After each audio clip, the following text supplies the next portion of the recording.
You know, as you go through the Bible, you don't really get to pick your topics to suit your preferences or what you would like to talk about. You're just dealt whatever hand you're dealt in the next few chapters of the Bible. And I honestly almost canceled this message. I almost did because it's so difficult and because it's so contrary to what we just saw. In fact, what we just saw is if you say yes to kids, you say yes to the future. I could title this message, if you say no to kids, you say no to the future. So it's a very, very difficult message about the life of David and particularly his children. And it's a heavy message, and I want to prepare our hearts. It involves issues of parenting. It involves issues of sexual purity. Involves abuse. Involves murder. It's all kinds of things. And all I can say is God must have known that we were going to have that display of children, that positive message about our youth and what can happen when God's at the center, timed with a message about what happens when God is not, right at the center of how we deal with our children, whether they're young or adults. So let's pray together and then we'll dive in. Father, again, we just thank you. We thank you. We thank you for all of those who've made our children's program what it is. Thank you for Val and her team and for all of the volunteers, all the mentors, all the staff, all the children. God, what a powerful display of joy and delight of kids just loving church. And I pray for your blessing and protection on the children of this church, God, that you would just have mercy on them, pour out mercy on them, and put your arms of love around them. I pray they would discover here what it truly means to know you and love you. And as we dive into your word, God, I take it by faith that you have planned this weekend just the way it is, with this huge contrast between what is right and what is wrong with the future. And so I commit it to you. Pray your Spirit would speak to each one of us. I pray it in Jesus' name. Amen. If you're new with us, we are going through the whole Bible, and we're in a portion that deals with the life of King David, the greatest king of the Old Testament. And David was called a man after God's own heart, and in many ways, he was amazing. When David is on, he is on in his faith, in his walk with God, in his obedience, in his humility, in his brokenness and righteousness, the way he leads, the way he lives. When he's on, he's on. But when he's off, he's way off. And last week we saw that David was way off. King David got involved with a woman that was not his wife, a woman by the name of Bathsheba. He committed adultery and then subsequently set it up so that her husband would be killed in battle. So he didn't directly murder the guy, but he gave the orders to put her husband at a vulnerable spot on the battlefield so that he would be killed. So it was an arranged hit. It was almost like an assassination arranged by David. Adultery and murder. And that's what happened last week. And at the end of last week, we saw how God said to David, there's going to be trouble in your household from this day forward. There's going to be things that play out. There's going to be turmoil. There's going to be people rising up from among your own sons that are going to create trouble in your house. Yes, David, you are forgiven. In fact, he wrote 2 psalms of confession, Psalm 32 and 51, at the time of these sins. And God forgave him. God washed him clean. God forgave his sins. But there was more work to do in David's life, and it's the work of repairing the damage that you've done by your sin. And that is what David failed to do. He did not work to repair the damage, to get things right in his household. He just dealt with God. He was forgiven, and he moved forward.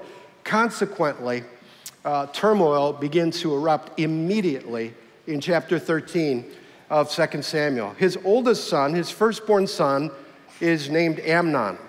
And he's a son from his first wife. And I say first wife because David has multiple wives now, and he has multiple concubines. So he has children from different wives, all in this royal clan. And again, that was a sin against God's command in Deuteronomy chapter 17. The king shall not multiply wives.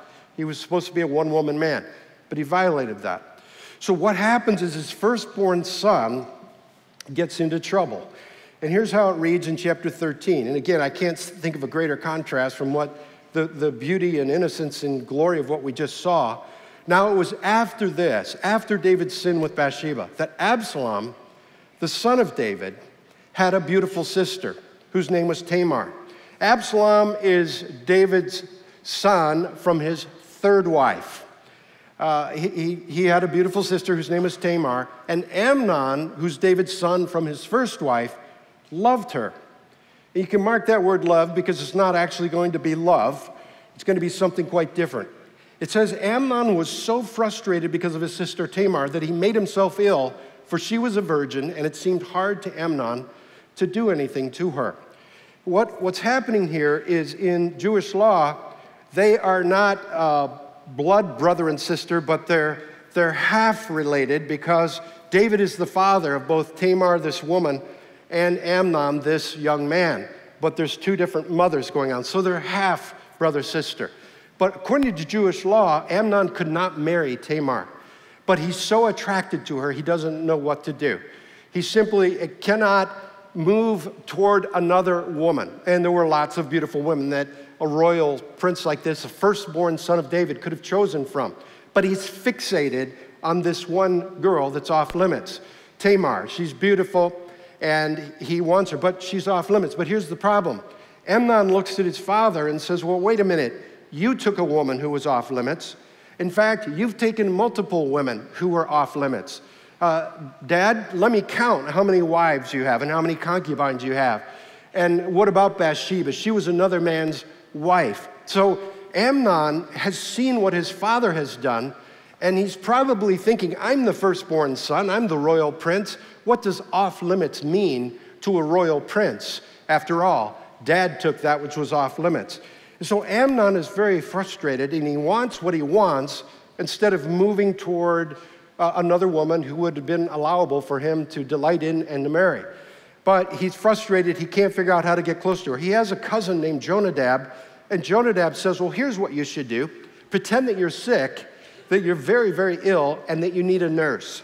And ask your father David to send Tamar to be your nurse. And so that's what Amnon does. He pretends to be ill, and the king comes to him and says, what's wrong? He says, oh, I'm just so sick. I need a nurse.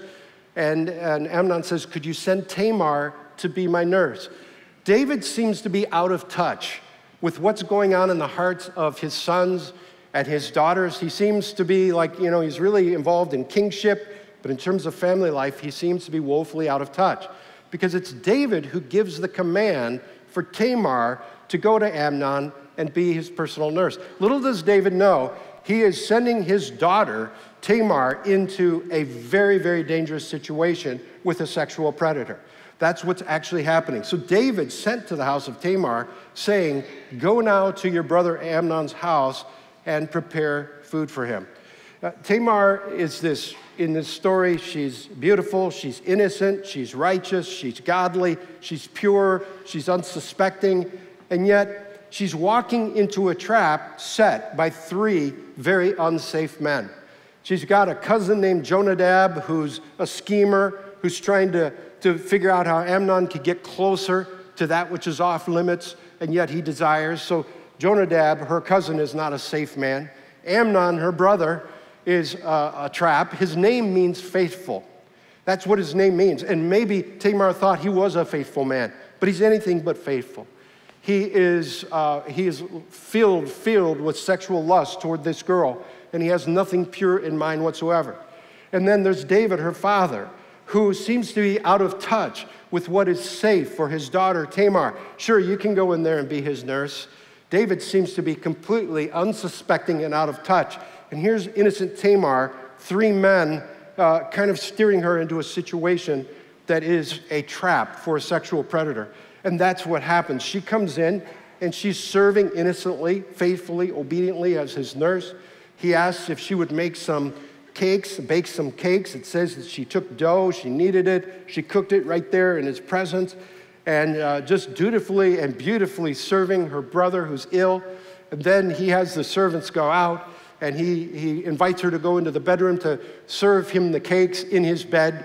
And when she comes in there and the servants are all gone, he begins to attack her physically and to move on her. And because he's stronger than her, he begins to violate her. And she appeals to him with a righteous voice. She says, she brought the cakes to him to eat, and he took hold of her and said, "Come lie with me, my sister." But she answered him, "No, my brother. No, my brother, do not violate me, for such a thing is not done in Israel. This is not the way we live in this country. This is not the way we reflect God to our world. Do not do this disgraceful thing." She's appealing to him. And then, as for me, where could I get rid of my reproach? How would I ever live this down? My life will be ruined if you do this. And as for you, you will be regarded like one of the fools in Israel. You're going to trade. You're the firstborn son of David. You are the royal heir. And yet you're going to become a fool in Israel. She's appealing. Now, therefore, please speak to the king, for he will not withhold me from you. Maybe there's a way that our father David can figure this out. Maybe David can do something, but he would not listen to her. And since he was stronger than she, he raped her. He violated her, it says in some translations, but modern translations just say it like it is. He raped her. He raped his own half-sister, Tamar. It's a sad, sad story of sexual abuse. And in this country, you know, I would just skip right over this, but the fact is, I did research this week on this, and statistics now show that 1 out of every 5 women in America has been a victim of rape. And if that's the case, that means in a congregation this size, there are going to be tens, if not maybe even hundreds of women who have suffered some type of sexual attack or sexual abuse in their lifetime. The statistics further show, speaking of young people, that now it's on the rise because by the time young girls are 18, 1 out of every 4 will be the victim of a sexual attack or sexual abuse. And so we can't ignore this. If we're talking about the future, then let's talk about reality. We have a society of sexually crazed men in particular because of all of the pornography, all of the input, and we've got a dangerous situation for women. You've got actors now, like Cosby, who are accused of a long, long string of date rape and drug-induced rape. You've got people in the Senate and in the House of Representatives who are accused of when they were a trusted, loyal coach in high school, that they were sexually predators. They were abusing young boys and girls. You've got it all over. So what do? We face reality. We face reality. And we do several things. Number one, men should be the protectors of women, not the predators against women. 98% of all these acts of sexual incest and abuse are committed by men.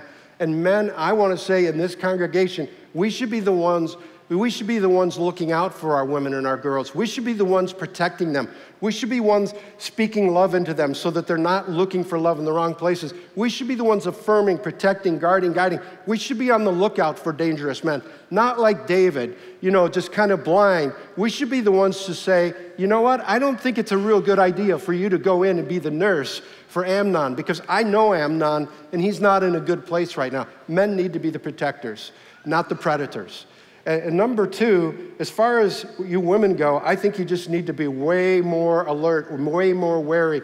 Don't get yourself into situations with guys that you don't know. Don't get yourself in a situation where someone's offering you a drink at a party. Don't go alone. Don't walk out at night alone with people in places you don't know. Be safe. Be with other women. Be guarded. Have men around you. And here's one of the best ways to get to know a man. Ask other men who know him. Ask the man that you're interested in, who are the other men who know you? Because a good man will always have other men who speak well of him. And if he's a lone ranger and he's isolated and he has no men around him who will speak well of him, be very, very careful. Be very, very guarded as you proceed. And then as far as reporting, we need to report. Women, we need to report. Children, we need to report. 68% of all of the acts of sexual abuse are not reported today. And of children who are abused, only 12%, 1 out of 10 are reported. The other 90% are not reported. We need to report. We need to get it out. We need to know what's going on so we can protect other people. And then if you've been a victim, I say heal from it. Don't do what we're going to see happens to Tamar. She becomes desolate for the rest of her life. Seek healing. Seek counseling. We've got classes here. We've got counselors here. You can heal. Don't let another person's sin become the burden on you for the rest of your life. Tamar was abused. And the saddest part about this is what happens right afterwards. He did not love her. The text says he loved her, but he didn't really love her. He just lusted after her. Because here's what it says next. Then Amnon hated her with a very great hatred. This is immediately after having sex with her. He hated her with a very great hatred. For the hatred with which he hated her was greater than the love with which he loved her. And then Amnon said to her, "Get up and get out of here." I mean, he has just objectified her.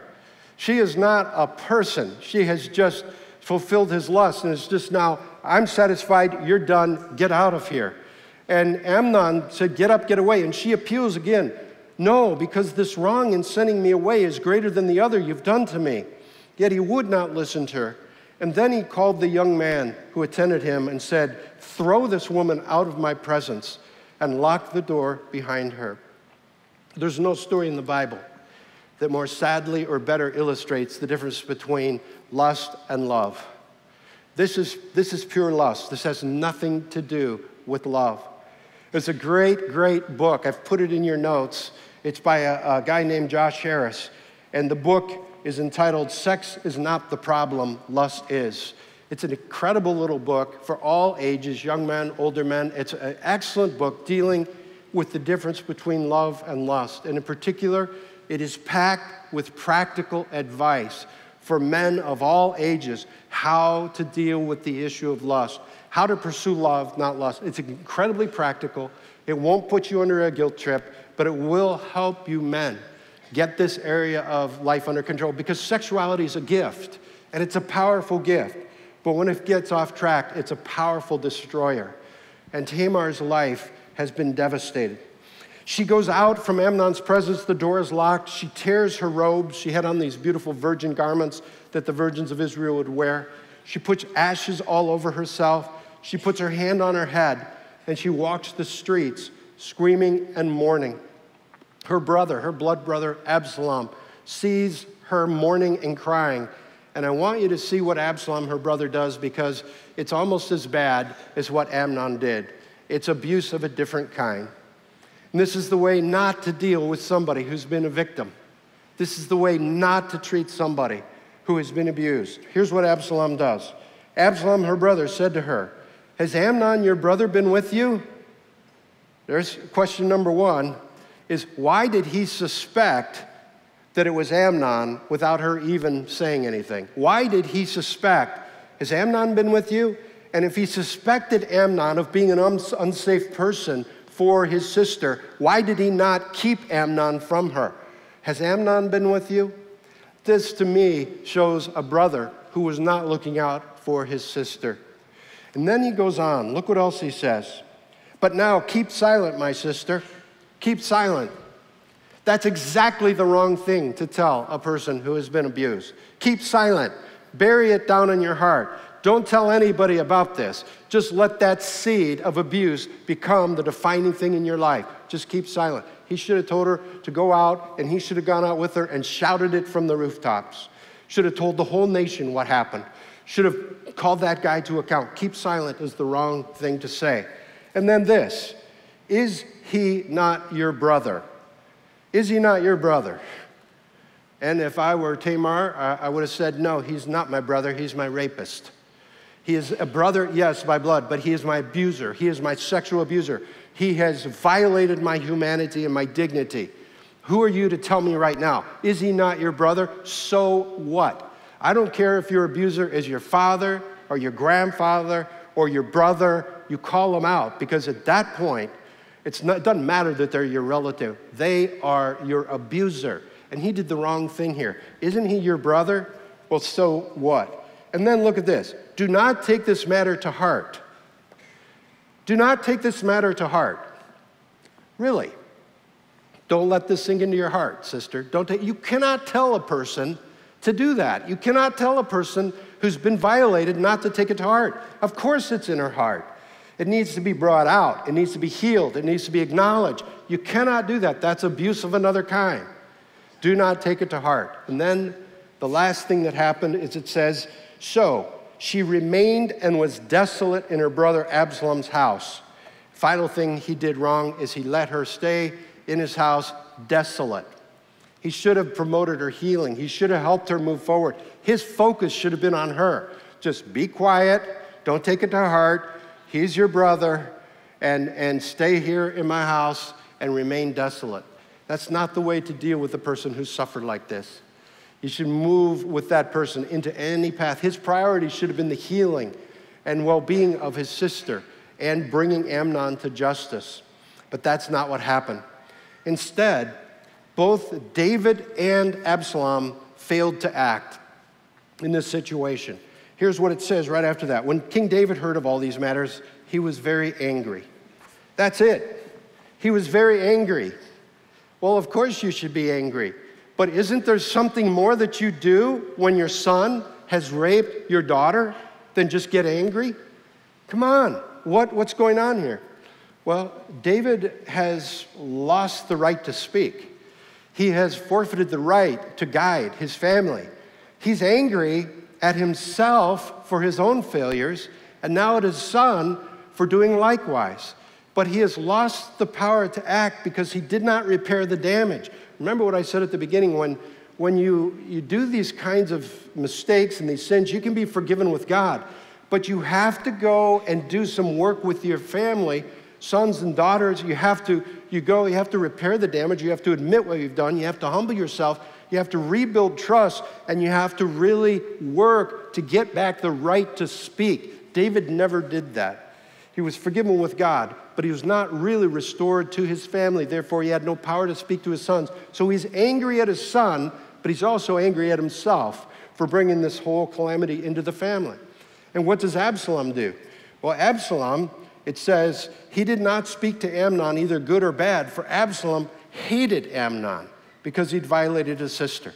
So you've got two men who should be doing something constructive for the girl and something disciplinary for the man, and you've got David angry, and you got Absalom hating his guts and being silent and letting bitterness store up. Again, men, we need to move in ways that are much more productive than this, and we need to protect our women, our children, our daughters, and when something has happened, we need to be the ones that come right alongside.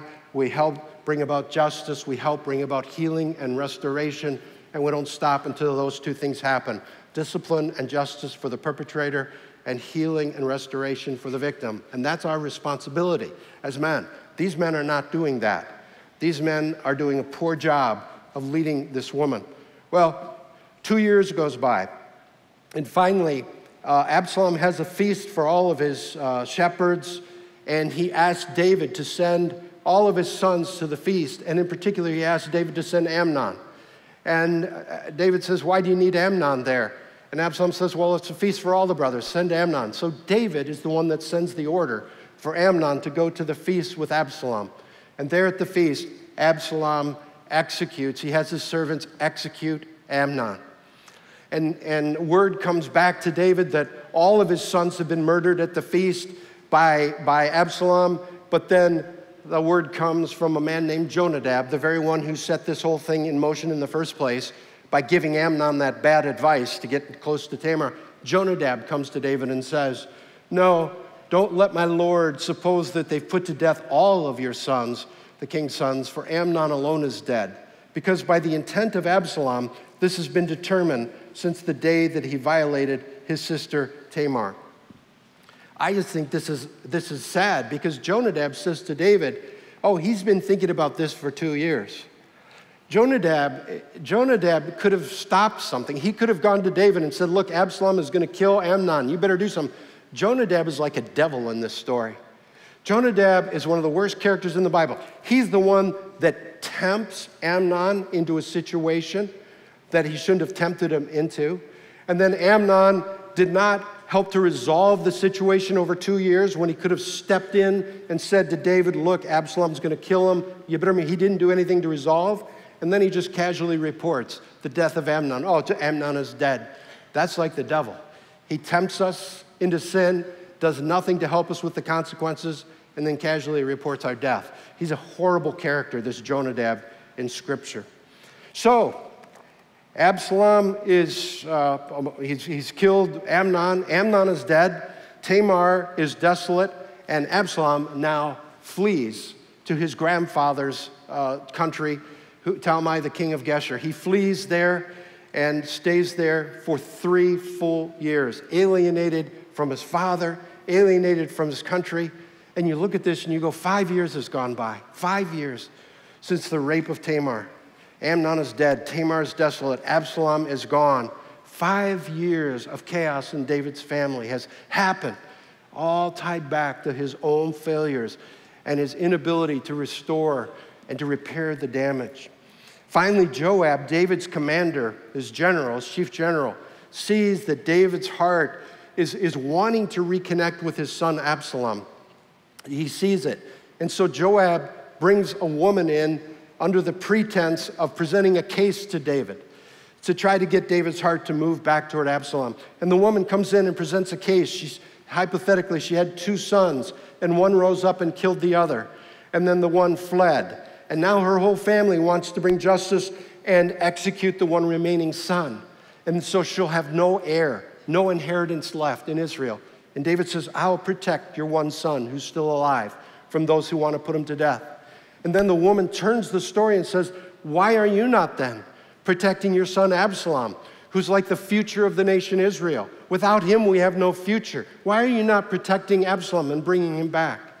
And David looks at the woman and said, is Joab behind this? Is Joab the one putting these words into your mouth? And she says, indeed, it was your servant Joab who commanded me, and it was he who put all these words into the mouth of your maidservant in order to change the appearance of things. Your servant Joab has done this. And so he finally gets it, that Joab has set this whole thing up so that the woman would present a hypothetical case so that he would see what he needs to do. David calls Joab in and sends him off to Geshur to bring Absalom home. And then David commits another sin against his son and against his family. Absalom comes back to Israel. He's brought back by Joab. Comes back to Jerusalem, which is only a city that's only 10 acres big. It's only 10 football fields big.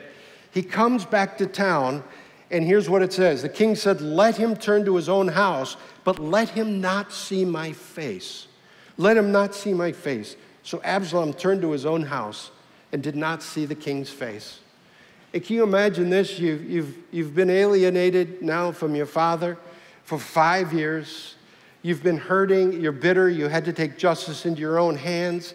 You had to flee to your grandpa's house in Geshur, and now you're brought back, and your dad says, you can be in town, but you can't see my face. Can you imagine the bitterness there when your dad does something, a half reconciliation like this? Halfway reconciling like this can create more damage. It can create more hurt. Why won't he see me? I'm in the same town. The town's only 10 acres. Why can't I see my dad? You know, when you take measures to repair damage, take real measures. I mean, humble yourself. Go to your father. Go to your son. Admit what you've done. Be broken. Come clean. You have to do something more than this. Just, well, he can come back to town, but he can't see my face. That's worse than doing nothing at all. That's David inflicting abuse on his son Absalom at this point. 2 more years go by. They're living in the same tiny town, and yet Absalom's not allowed to see his father's face. And so finally, Absalom has had it with his father's ways. And he sends a message to Joab and says, get my father's attention. I want an appointment to see my father. And Joab completely ignores his requests, won't even answer his calls. And so after trying to get him 2 or 3 times, Absalom burns Joab's fields to the ground, sets them on fire. And Joab comes running to Absalom and says, what are you doing burning my fields to the ground? And Absalom's like, well, what are you guys doing burning my life to the ground? Get me an appointment with my dad right now. And finally, Joab, his attention has been captured by Absalom, who means business here. And Joab gets an appointment between Absalom and his father David, and watch what happens. This is how the story ends in chapter 14. Then Absalom came to the king, and he prostrated himself, fell face down on the ground before the king, and the king kissed Absalom. Period. The king kissed Absalom. Period. That's it.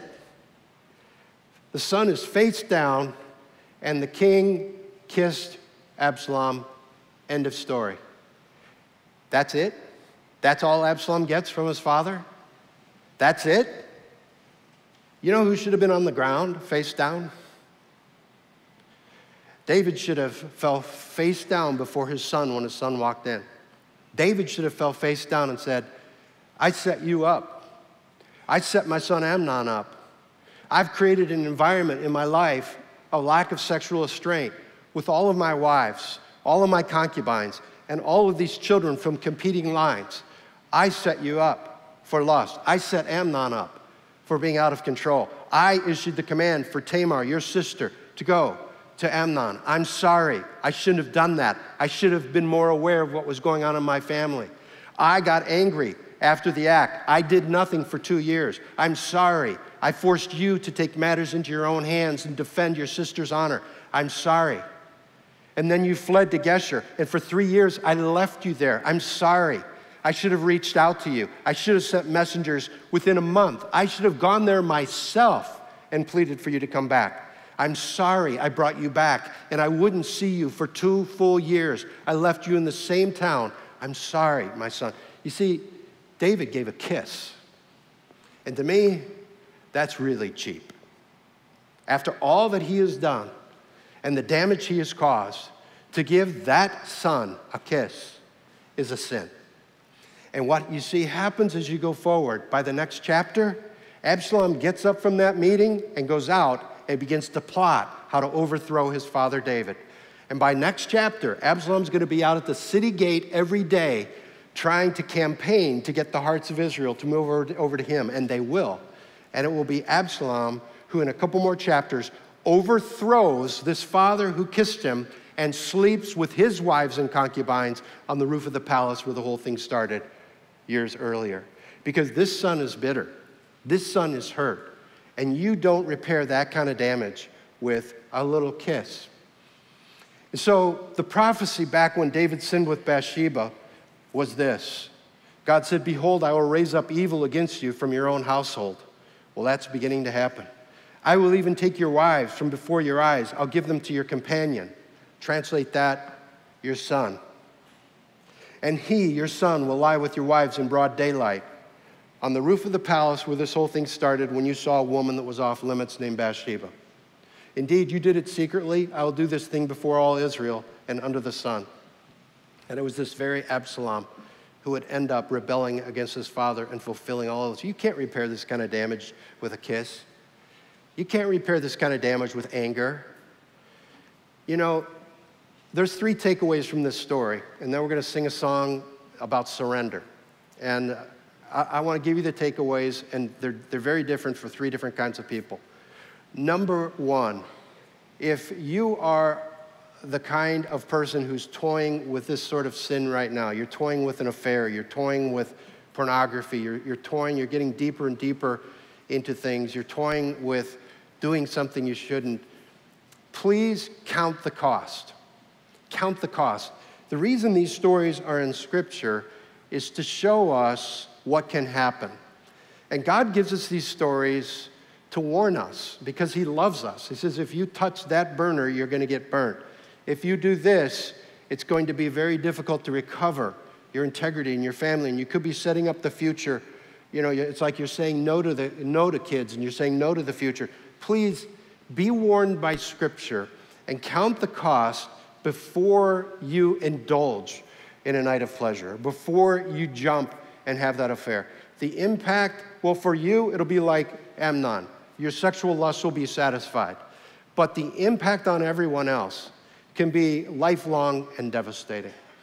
And so these things are here to get us to see what can happen if we do that. So I would say, count the cost and ask God for the strength and begin to create the boundaries, begin to create the accountability to stay on track. None of us are perfect in this culture.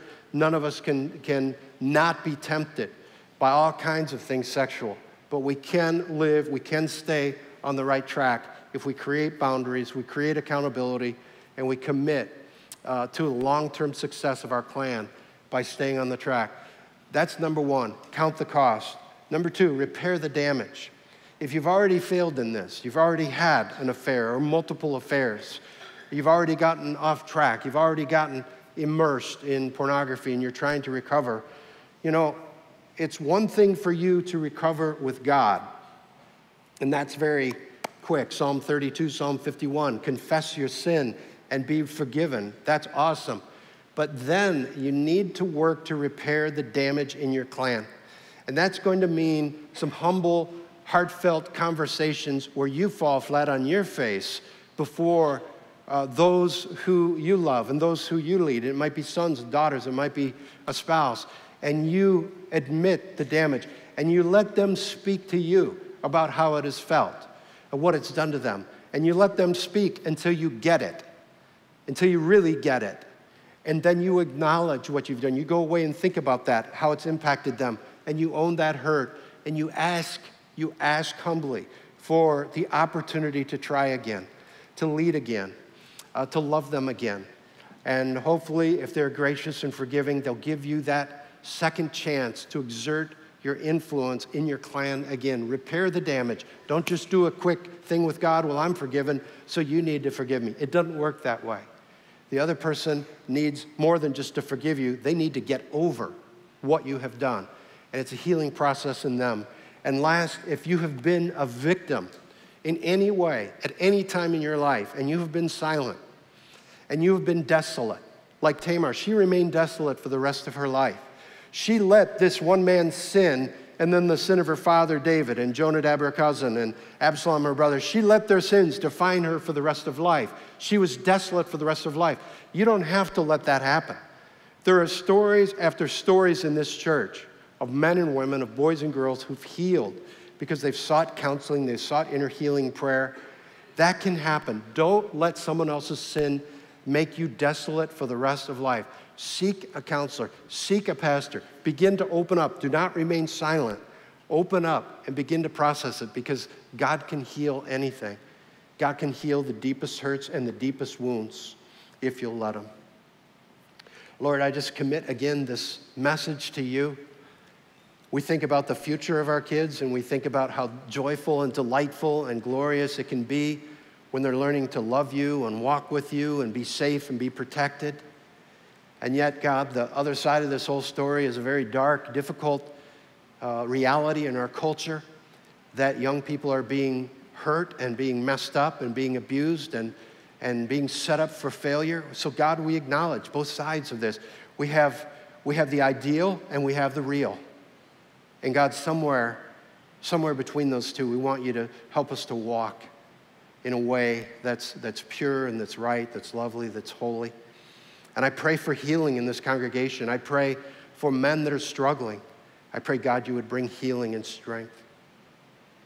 I pray for people who are threatened right now and they don't even know it. I pray you'd put a wall of protection around them and guard them from any predators, God. And for those who have suffered and who are hurt, God, I pray for healing. I pray you would make this church a place for deep, deep healing. So God, we just commit ourselves to you. We surrender our lives to you today. In Jesus' name, amen.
what you say.